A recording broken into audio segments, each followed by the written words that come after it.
And now let us invite Manlio Michieletto to the stage. Good afternoon, everyone. It's a pleasure for the second year being here at the conference titled this time Architecture and History. And I want to acknowledge the organizers, of course, and also the hosting institutions for this invitation. And last year, if you were here with us, I presented one of my experiences in Africa, precisely in Kinshasa, with the tropical modernism or so-called tropical architecture examples, so built before the independence of the country. This year we move to another of my experiences in the North Africa, in Egypt. And this presentation and the research itself is titled The Sacred Architecture of the Courtyard Typology. So I'm going to focus on a research that I conducted before teaching a design studio at the German University in Cairo about the courtyard type, reinterpreting Egyptian ancient heritage. So the idea is to refer constantly to history, to the past, so the Egyptian heritage that also is our heritage. History of the history, let us say. We are still part of this history, of this heritage. I want just to comment on also my presentations of my previous, of my colleagues, that it's true that in Italy the relationship of our architecture is very strong and tied with history, but we're not related to historicism. So we refer to history as a tool to move forward, to build the future. So, especially the idea of looking backward, studying examples of courtyard buildings was intended for me to skill enough the students in designing a new institute of archaeology in Aswan, so in Upper Egypt. So the idea of contextualizing a new building in a very historical and dense urban fabric, it has been intended, as I said before, as a study and analysis of the past.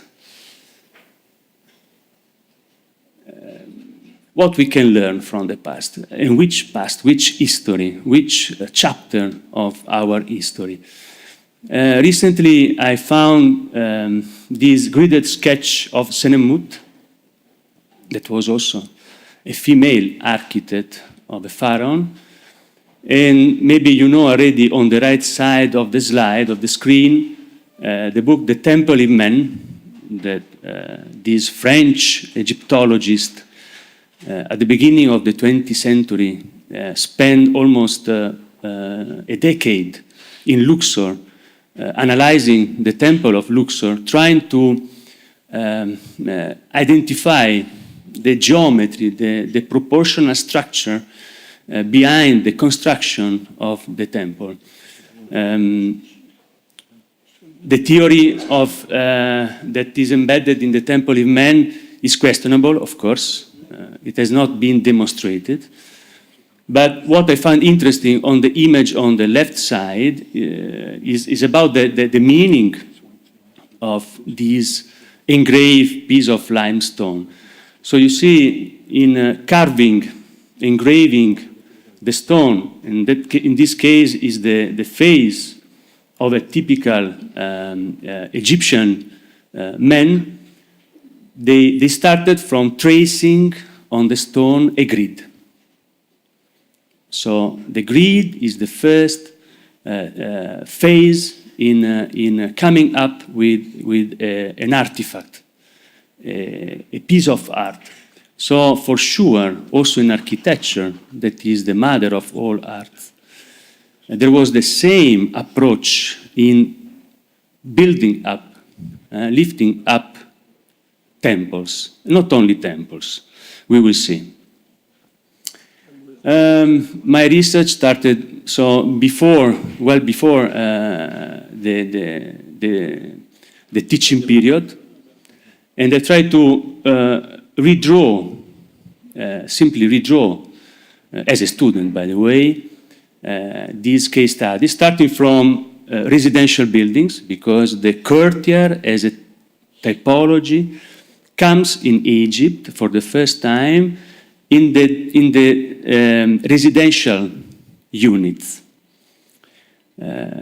Nowadays, even if you go to Aswan, to Upper Egypt, the typical Nubian house is built around a space that is an open-air space, the courtyard. Hassan Fati, if you know, if you have heard already the name of this Egyptian architect, based his own work and architecture on the Nubian architecture. Even the buildings that you may visit in Lower Egypt, so in Cairo, designed by Hassan Fati, in reality they are referring to the Upper Egypt architecture. So here you see a plan view of a palace on the left side of the screen, and on the right side a typical house in Amarna. Amarna was one of the last cities built on the delta, so in the north part of Egypt, by one of the last dynasties. It's an archaeological site that you can even visit. It is interesting how the courtyard is the core element of the structuring and ordering the construction of residential units from the simple house. And now you have to imagine that the plan view on the right side of the screen has to be multiplied by X, so many others, like a typical grid of a Greek city or a Roman city. It was the same in Egypt. Then I move on, understanding how these type of building have been applied also in the construction of the mosques. So now I'm just jumping forward from the Egyptian era, the 30 dynasties, to the Mamluk and Ottoman era, so the Islamic invasion of Egypt. And the mosques, for example, Al-Hakim Mosque and Ibn Tulum Mosque on the right side, are based on the courtyard structure. Also the house and the first mosque of Mehmet, the prophet, was a courtyard building since the very beginning.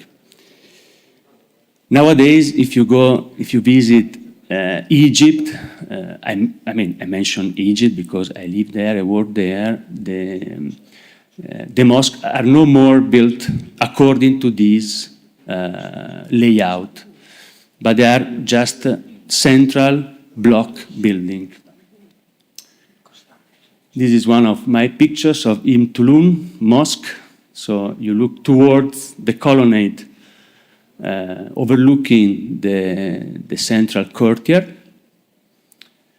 Then I keep on analyzing also buildings from Upper Egypt, so the legacy from the last 13 dynasties, and different temples, Dendera Temple, Karnak Temple, Edfu Temple, and the mortuary complex of Hatshepsut, maybe one of the most famous, because in any history of architecture book you may find normally the image or a picture of the Hatshepsut temple. This is, for example, the peristyle, courtyard in Edfu temple. Again, the idea that the void, that is not a void, of course, is a space built by the colonnades, is the core element layouting the building. I move back to the Ottoman, late Ottoman, but also early Ottoman period with the caravanseragli, or wikela in Arabic, Al-Ghuri. A very interesting structure because around the courtyard, at the ground floor, first floor, normally were placed and located the commercial activities and the storages. And then on the upper floors, they were just installing a series of row houses with a very interesting, double high living room space. Why? Because also in these small units, each of these,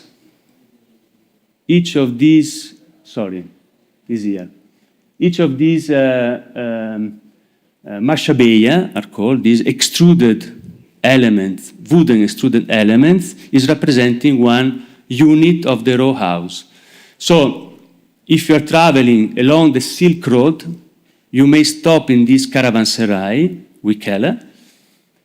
Your camels are placed here in the middle of the courtyard, and you have the chance to have a sort of accommodation in a hotel, in a modern hotel, or motel, if we may compare to the highways in the USA, for example. And these are the picture of the nowadays condition, state of the wikela that has been reused and readapted as a public space of the city. With the students, also we analyze some residential houses in historic Cairo. Beit el-Saimi is one of the main or well-known Ottoman houses that you may visit in historic Cairo. And not only the courtyard is interesting, that is here in the middle, in the very wealthy families of Ottoman families, the courtyard was also filled with greenery and fountains normally. But what we can see is the environmental aspects of this section. So the courtyard is not just for planting greeneries, having a fountain, so to enhance the hygrometry, the comfortability inside the spaces, but also the spaces themselves are related to the courtyard.